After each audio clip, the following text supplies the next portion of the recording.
In 17 seconds, Jim Jordan's smug grin on live TV shattered. "You're a political fool." His words hit Jasmine Crockett like a slap heard across America. The room froze, cameras zoomed in, and the air turned electric. What happened next was so explosive, it's been replayed millions of times. But have you seen the uncut moment that no one was prepared for? The studio lights blazed down with an intensity that made every movement feel deliberate, every expression impossible to hide. Fox News had staged the debate like a prize fight, polished floors, stark podiums, and the network logo glowing like an emblem of combat. The air buzzed with that rare mix of political tension and live television unpredictability. Jasmine Crockett stepped into view, her tailored dark suit cutting a sharp silhouette under the lights. A neat stack of notes rested in her hand, each page marked with underlines, arrows, and annotations. These weren't decoration, they were ammunition. She moved with controlled precision, each step measured, her breathing steady. This wasn't her first confrontation, but she knew exactly who she was facing.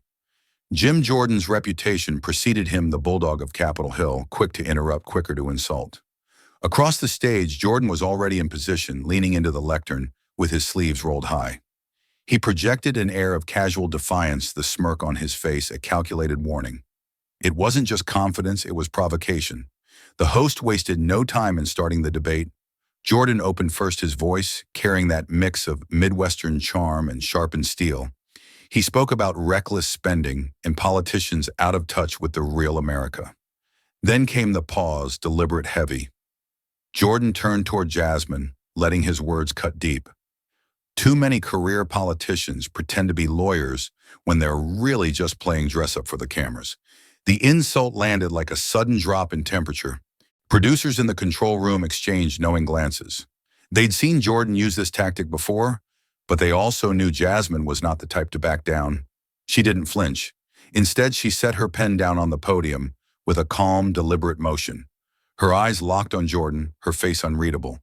The stillness in her posture wasn't retreat, it was calculation. The cameras cut between them, hunting for reactions. Jordan's eyes gleamed as if he believed he'd just scored the first hit. But there was something in Jasmine's composure that hinted otherwise. The tension stretched across the stage like a wire pulled tight. The budget debate was now a backdrop to something far more personal. And as millions watched, one question burned in the air: what happens when meticulous preparation collides head-on with raw political hostility? The tension had already stretched thin when it happened. Jordan's voice sliced straight through Jasmine's words, loud enough to make the mics pop. "You're nothing but a political fool, a waste of taxpayers' money." It wasn't policy talk anymore. It was personal. Gasps rippled through the studio. A few in the audience shifted uncomfortably in their seats. Even the camera operators hesitated for a beat, keeping their lens trained on Jasmine's face like it was the center of a storm. The MC's eyes darted between them, lips parting like he might step in. But he didn't. The moment was left to breathe, and Jordan filled it with a slow, leaning smirk, his body language screaming victory. Jasmine didn't blink. She didn't rush to defend herself.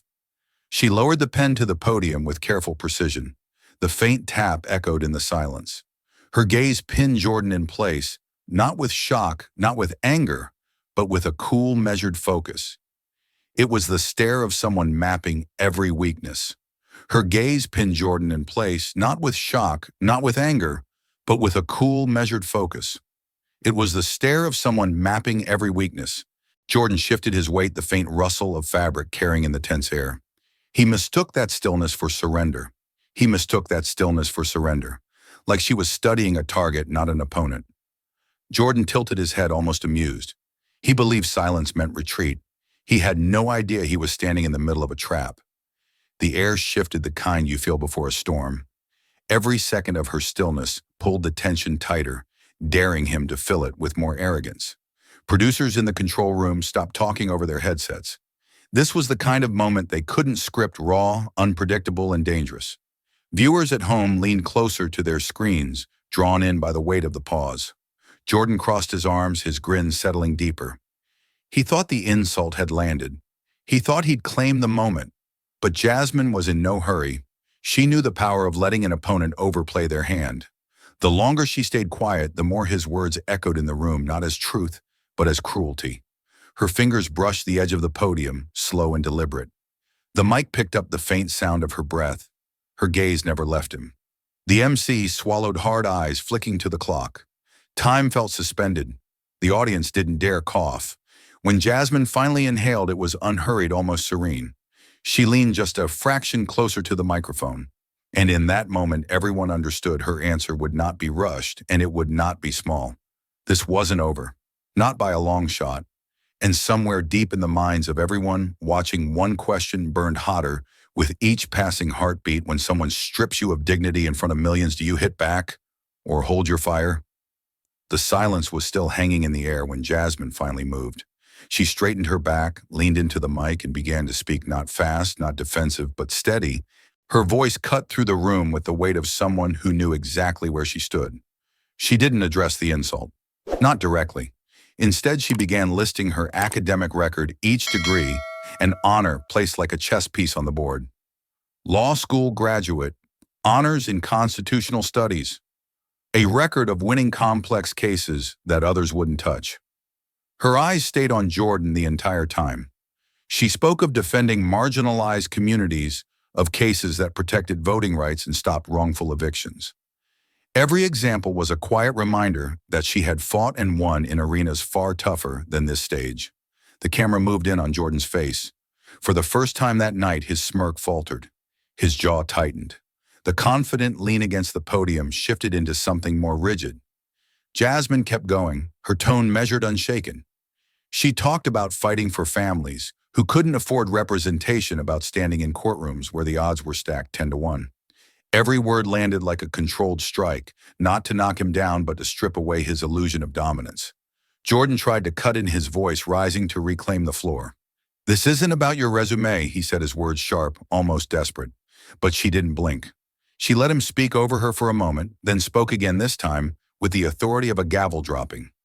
She quoted a Supreme Court precedent on defamation and political speech, her delivery calm but loaded. She didn't need to explain the subtext, everyone in the room understood. She was reminding him and the millions watching that she knew the law inside and out, and she could use it. The audience reacted in subtle ways, a murmur here, a raised brow there. It wasn't the roar of a rally, it was the slow burn of respect. Jordan's earlier insult now hung in the air like smoke, and Jasmine's words were clearing it away piece by piece. Her voice never wavered. Her hands stayed still. It was as if she'd decided this wasn't just about defending herself, it was about setting a precedent right there on live television. And as the camera lingered on her face, the question seemed to hang over the entire room, unspoken but undeniable. Was this the moment the balance of power began to shift? Jordan adjusted his mic, eyes narrowing like a predator, circling back for another strike. He went for something sharper this time, something designed to draw blood. "The problem, Congresswoman," he said, "is that your so-called values don't line up with America's. Your record on immigration proves it. You side with outsiders over your own people." The words hit the room differently, not just an attack, but an accusation. A few audience members murmured, sensing the stakes shift. In the back, the camera caught Rachel Maddow leaning forward in her chair, her eyes locked on the exchange. Backstage, Jamie Raskin stood with arms folded, watching every move. He knew the tactic: bait her into an emotional defense, drag her into a shouting match, and then claim she was too angry to lead. It was the oldest play in Jordan's book. But Jasmine didn't bite. She didn't even raise her voice. She glanced at her notes, then back up, her expression unreadable. "If you're going to question my loyalty," she said slowly, "let's at least ground this in facts." The audience shifted again, this time leaning forward. Jordan tilted his head, sensing a trap, but too deep in to back out. "Facts, I have plenty," he said, his tone smug. Jasmine's gaze didn't move. "Then show them. Show the numbers.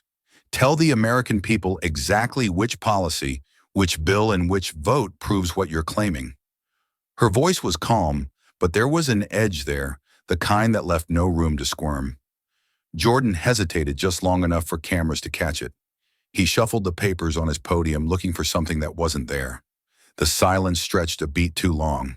Rachel Maddow smiled faintly from her seat, recognizing the turn. Backstage, Raskin muttered under his breath, She's got him. Jasmine didn't press not yet. She let the moment sit, the absence of evidence speaking louder than any rebuttal she could give. Her hands rested lightly on the podium, her eyes never leaving his. It wasn't just control, it was strategy. She was steering the debate away from mudslinging and straight into a battlefield where only facts could survive. And as the tension settled over the studio, one thought echoed in every viewer's mind. What happens when the facts threaten to expose the attacker? Jordan's jaw was tight as he shuffled through the stack of papers on his podium, still trying to claw back control. His fingers moved faster than his eyes, flipping page after page. That's when it happened. A single sheet slipped forward, just enough for the cameras to catch the header. In bold black letters, speech draft review, from Jordan's office to Crockett's team. It was quick, but not quick enough. The front row saw it. A producer in the control room leaned in toward the monitor, and Rachel Maddow, sitting just feet away, didn't miss a thing. She leaned toward her mic, voice cutting clean through the moment. "Congressman," she said with surgical precision, "could you explain why you needed Representative Crockett's staff to edit your speeches?" The question hung in the air like a blade suspended mid-fall. The audience stirred, a low murmur spreading across the studio. Heads turned. Eyes darted from Jordan to Jasmine. Even the MC blinked hard, unsure whether to intervene or let the tension bloom. Jordan gave a short, uneasy laugh, the kind people give when they're buying time. "Oh, that's just nothing. A mix-up in labeling. You know how staff work." He waved a hand like he could swat away the implication, but the damage was done. The visual of that subject line was already burned into the minds of everyone watching. Somewhere in America, people were rewinding their DVRs to freeze the frame. Jasmine didn't smile. Not yet. She kept her posture still, but her eyes locked on him with the quiet satisfaction of someone who had just been handed a weapon. Her silence let Rachel's question hang longer, forcing Jordan to fill it with clumsy words. Backstage, Jamie Raskin let out a quiet whistle. He knew a political gift when he saw one. Rachel sat back, not pushing further. She didn't have to. The audience reaction was already doing the work for her. Jordan straightened his papers with a sharp snap, as if rearranging them could erase what everyone had just seen. But the tension in his shoulders told another story. The confident ease he carried into the debate was slipping piece by piece. And as the camera zoomed in on his face, that question began to take shape in the minds of millions watching. Could one slip of paper unravel an entire reputation? Jordan's laugh came short and sharp, but there was no humor in it. "You know what you are, Congresswoman," he said, his tone dripping with condescension. "Overrated, propped up by the media, a product, not a leader." The words hit the room like a slap, louder because they came so soon after his earlier stumble. The audience shifted, a few gasps breaking through the low hum. Even the MC's eyebrows arched, sensing Jordan was pushing into dangerous territory. Cameras caught Rachel Maddow leaning forward again, eyes narrowed as if she already knew what Jasmine was about to do. Jasmine didn't flinch. Her hand reached for the very paper Jordan had fumbled minutes before. She held it up between two fingers, letting the bold subject line face the cameras. The studio lights caught the text perfectly: speech draft review, from Jordan's office to Crockett's team. Jordan's gaze flickered to it, then back to her, a shadow of irritation crossing his face. He opened his mouth ready to spin, but Jasmine didn't give him the chance. She didn't read the email. She didn't even comment on it. Instead, she lowered her arm slowly, the page still in her grip, as if it was a loaded weapon she could draw at any moment. "Every lie," she said evenly, her voice carrying across the room, "has an expiration date." The words were simple, but they landed with the weight of a verdict. The silence that followed wasn't awkward, it was electric.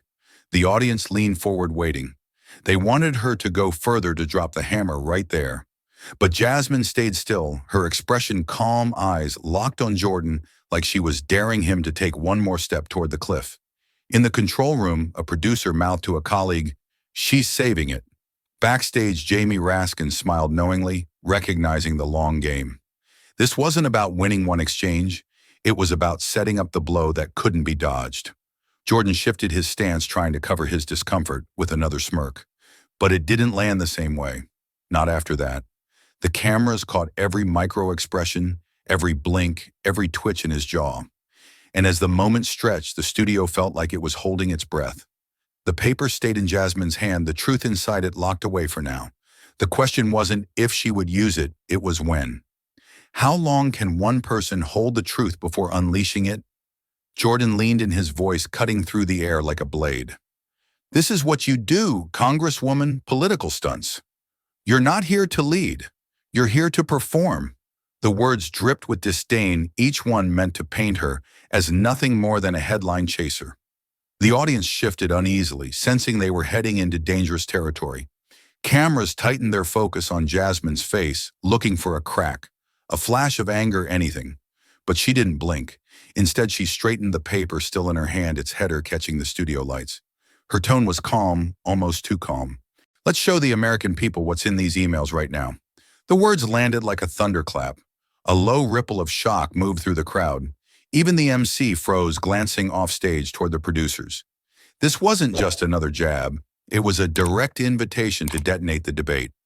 Jordan's smirk faltered just for a heartbeat before he forced it back. He opened his mouth to respond, but the voice in his earpiece must have told him to hold his jaw tight and shut. Then suddenly the studio lights shifted. The MC's voice cut in awkwardly. "We'll be right back after this break." It was too early for a commercial, and everyone knew it. The transition felt abrupt, like a lifeline thrown to a drowning man. As the broadcast cut to black, the tension backstage boiled over. Jamie Raskin stepped into Jasmine's path, his voice low but urgent. "If you drop it, you end him tonight." His eyes searched hers as if to ask whether she was ready for the fallout. Jasmine didn't answer right away. She glanced at the folded paper in her hand, then at the glowing red-on AIR sign now dim for the break. Her breathing stayed steady, but the weight of the decision was written in the stillness of her stance. On the other side of the stage, Jordan kept his distance, pretending to check his notes.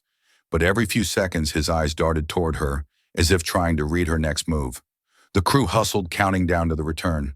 Viewers at home had no idea the storm brewing in that studio. And as the seconds ticked away, one question loomed over everyone in the room. Will she go nuclear in front of millions? The break ended, but the tension hadn't cooled. It had sharpened. The red-on air light blinked back to life, and the audience hushed instantly.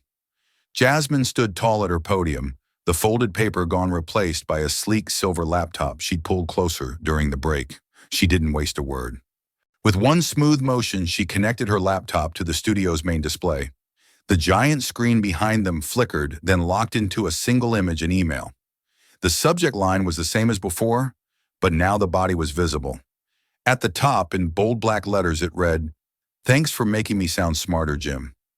Underneath was a chain of correspondence from Jordan's office to her staff discussing edits, rewrites, and delivery tips. The studio gasped in unison, the sound more like a sharp inhale than applause. Jordan froze, then laughed awkwardly, but the smile didn't touch his eyes. "This is clearly taken out of context," he stammered, glancing between the MC and the audience.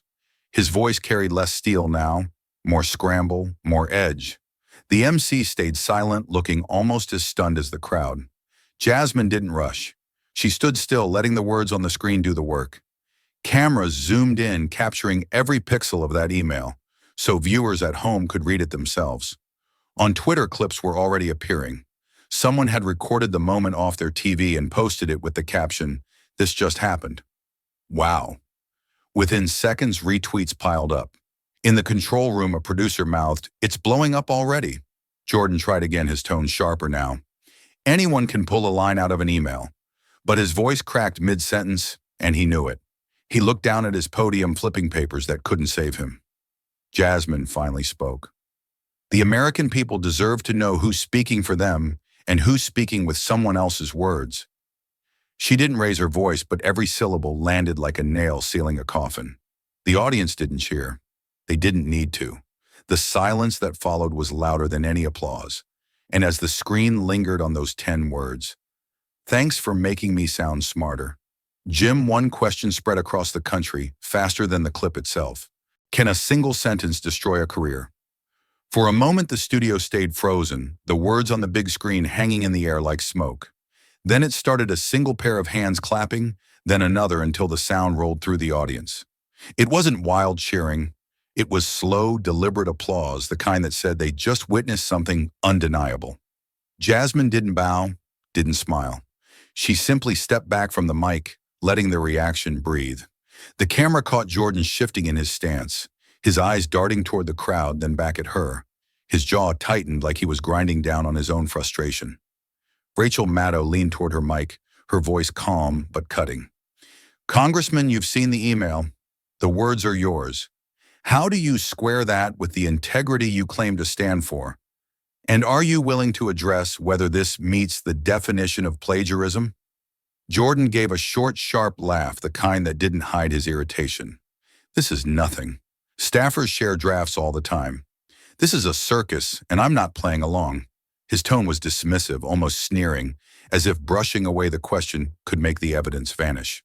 The applause faded into murmurs, the audience picking up on the dodge. Some shook their heads, others whispered to each other, their expressions hardening.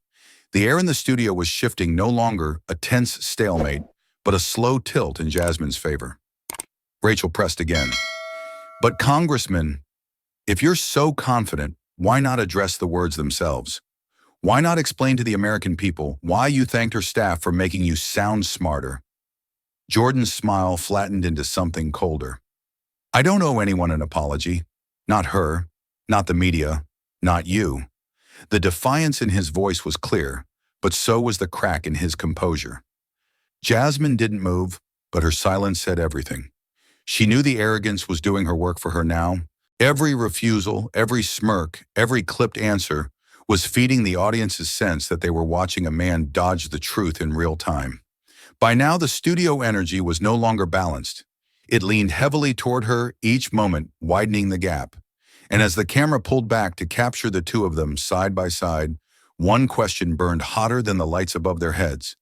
What happens when pride becomes a politician's biggest enemy? Jordan leaned in, his voice rising as if sheer volume could wrestle back control. "This isn't about an email," he barked. "This is about your unpatriotic behavior, siding with ideas that weaken this country." His tone was sharp, meant to wound, but there was a crack underneath the faint edge of someone running out of road. The audience shifted uncomfortably. Some crossed their arms, others stared at him with narrowed eyes. On the side, Rachel Maddow glanced toward Jamie Raskin backstage, a silent exchange passing between them. "He's pushing too far." Jasmine didn't flinch. Her hand moved to a second folder on her podium, one she hadn't touched all night. Without a word, she opened it and slid out 2 sheets of paper. She held them up for the cameras to see, one labeled Jordan's 2023 speech and the other edited draft Crockett's team. The studio lights caught the pages perfectly. Line by line, they were identical. Same opening, same punchlines, same closing flourish. Not a single word out of place. For the first time all evening, the studio went dead silent. Even the faint hum of the air conditioning seemed to vanish. Rachel's eyes widened slightly. Backstage, Raskin let out a quiet, "Oh, damn." Jordan's jaw tightened, his gaze fixed on the papers like they might burst into flames. That's not what it looks like," he muttered, but his voice didn't have the conviction it had minutes earlier. Jasmine's tone was calm, almost clinical. "These are your words, Congressman, and these are the edits my team sent to your office. The people can decide for themselves what that means." She didn't raise her voice. She didn't have to. The evidence spoke louder than any speech could. The camera panned across the audience. A few shook their heads. Others exchanged low whispers. Every face reflected the same thing. The shift in the room's energy was complete. Jordan reached for his notes, shuffling through them like a man searching for an escape hatch. But there wasn't one. Not tonight. Not with those pages in front of the entire country. And as Jasmine placed the papers neatly back on the podium, the question hung in the air, heavier than the lights above them. How far will someone go to avoid admitting the truth? Jasmine let the silence linger a beat longer, then leaned into the mic. Her voice was steady, but it carried a weight that pulled every ear in the room toward her. "This isn't about me," she said, scanning the crowd. "It's about leaders lying to the public they serve. It's about trust and what happens when that trust is broken." The words landed heavy. Even the camera operators seemed to pause mid-pan. Jordan shifted behind his podium, but didn't interrupt. The evidence was still sitting in front of them both, and the crowd knew it. Jasmine's tone softened, and her gaze moved past Jordan, past the bright studio lights. Years ago, I represented a family who had lived here for over a decade. Hard-working people. Their youngest daughter was born in Texas, yet they were days away from being deported because someone in power decided to bend the rules to make a point. The room grew still. She spoke of the father, a construction worker who paid taxes for years, and the mother who worked nights cleaning offices. She told of the night she sat at their kitchen table. Legal documents spread out, the mother's hands trembling as she asked, "Do we have to pack?" Her voice caught for just a fraction of a second, then steadied. "We fought, and we won. That family is still here today. Their daughter is in college now. But it only happened because someone stood up to a system that was willing to twist the truth to hurt them." In the front rows, a few faces that had been stone still began to soften. A man in a Jordan campaign button looked down at the floor. Even the MC's shoulders seemed to drop slightly, as if caught off guard by the shift in the room. Jasmine didn't raise her voice. "So when I see leaders stand here in front of the American people and try to pass off someone else's words as their own, I know exactly what that is. It's the same thing I've fought against my entire career, people in power, thinking the truth is optional." She let the final words hang, not rushing to fill the space. And as the camera slowly zoomed in, the question pressed in on every viewer watching at home: can truth still cut through the noise in today's politics? Jordan's hands gripped the edges of his podium, knuckles white. The tension that had been simmering all night finally boiled over. "That's enough," he barked, his voice cutting across hers.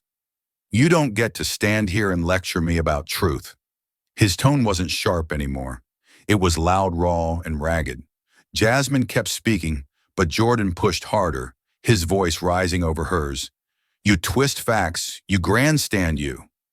The words blurred into a wall of noise. The audience shifted in their seats, some leaning back, others shaking their heads. This wasn't strategy anymore. It was loss of control. The studio host raised a hand, stepping in with measured authority. "Congressman, let her finish."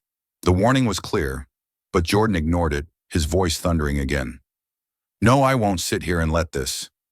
He stopped just short of a word he'd regret, but the damage was already done. Jasmine turned her head toward him, not in anger, but with the kind of calm that's louder than a shout. She waited for him to run out of breath, her silence cutting through his noise. The room began to still, like a crowd sensing they were seconds away from something final.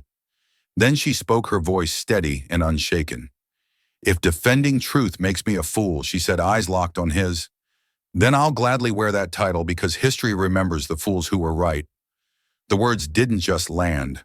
They sank into the room like a stone into water, rippling through every corner. For a beat, no one moved. Even Jordan's mouth stayed half open. The next interruption caught somewhere between his chest and his throat. A single clap broke the silence, then another until the sound swelled. This time it wasn't slow or deliberate. It was alive and outpouring. Cameras caught faces lit with something between relief and admiration. Jasmine stepped back, her hands resting lightly on the podium, her expression unreadable. Jordan stood stiff, refusing to meet her eyes. The evidence still sat on the desk between them like an unspoken verdict. And as the applause faded into a charged quiet, the question echoed from the studio to living rooms across the country. Is this the line America will remember? By morning, the debate was no longer just a broadcast, it was a wildfire. Clips of Jasmine's final line flooded every social platform, replayed from every possible angle. The words "history remembers," "the fools who were right," were stitched into TikToks, looped on Instagram Reels, and posted raw on Twitter with captions that burned. Two hashtags rose like twin flames: political fool and truth over theater. Within hours, they were trending worldwide. Celebrities weighed in. Activists shared the clip alongside stories of their own fights against political spin. Even late-night comedians had already booked it into their monologues. Jordan's office tried to respond with a vague 3-sentence statement about media misrepresentation and political distractions. It read like it had been written for no one in particular, designed to say everything and nothing at once. The press barely covered it. The moment had already passed him by. Meanwhile, Jasmine's supporters flooded comment sections, not just with praise, but with gratitude. People thanked her for keeping her composure when others would have snapped. Veterans, teachers, small business owners, they all seemed to find a piece of themselves in her calm defiance. News networks replayed the confrontation on a loop. Some analysts called it a turning point. Others said it was a masterclass in political discipline. The email screenshot was everywhere, its subject line practically burned into the national conversation. Jordan's allies stayed quiet. Some canceled scheduled interviews. Others distanced themselves without saying her name. The silence from his side was as loud as the applause still echoing from the night before. Jasmine didn't post a victory lap. She shared a single sentence on her own page: "Truth doesn't need to shout it, just needs to stand." Her followers turned it into a graphic within minutes, spreading it faster than any campaign ad ever could. By the end of the day, the story had become more than just a political skirmish. It was a case study in how a single moment, perfectly timed, could bend the narrative of an entire career. And somewhere between the trending hashtags and the quiet corridors of Capitol Hill, one question lingered when the cameras turn off: who really wins?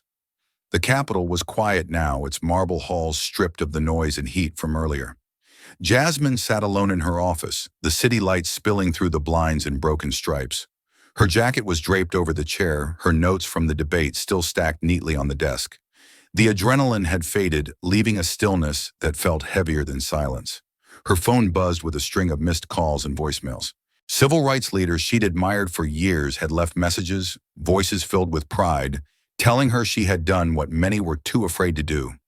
One message came from a woman in Georgia who said, "You didn't just defend yourself. You defended all of us." Then there was the text from a high school student in Detroit. Short, simple, unpolished: "I want to be like you. I'm not scared anymore." Jasmine read it twice, her fingers lingering over the screen. Out of everything she'd heard in the past 24 hours, it was this that stayed with her. She leaned back in her chair, letting the weight of it all settle in. The truth had a cost, she knew that better than anyone. There would be retaliation, political knives drawn in the dark. Her opponents wouldn't forget, and they certainly wouldn't forgive.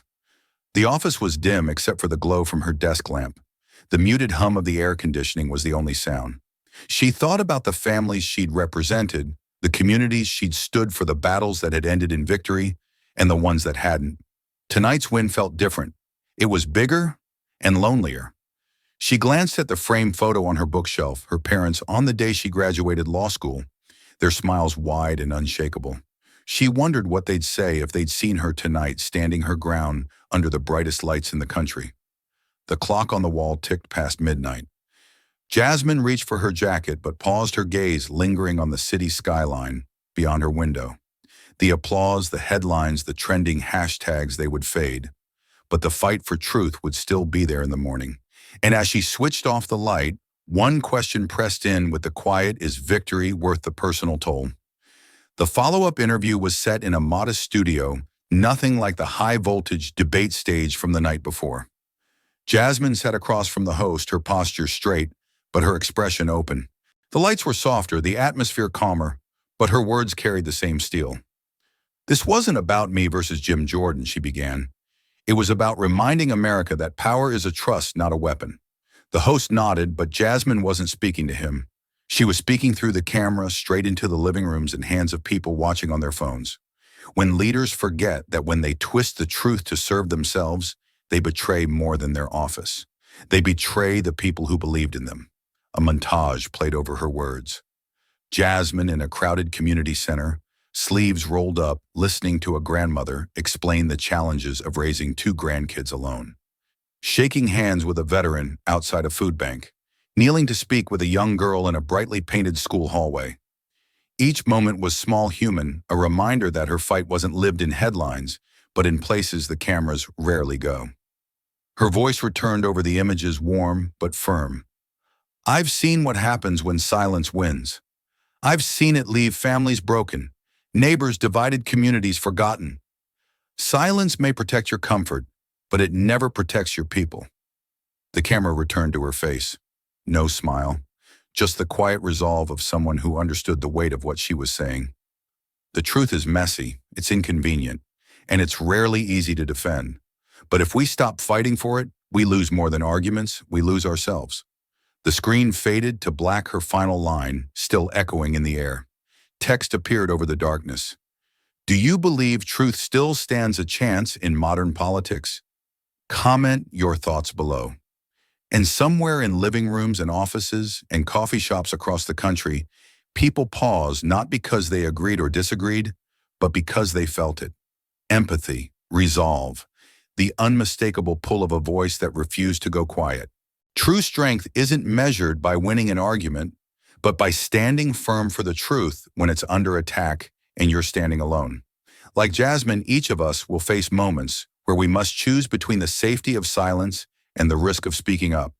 When that moment comes for you, will your voice be the one that fades or the one people remember? If this story struck a chord, don't just scroll past.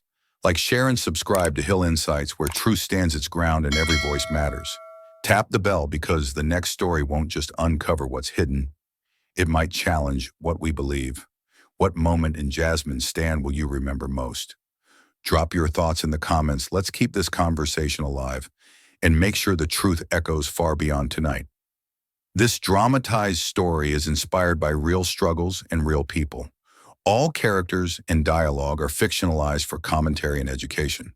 It is not intended to defame or mislead, but to inspire reflection and civic awareness. Thanks for watching.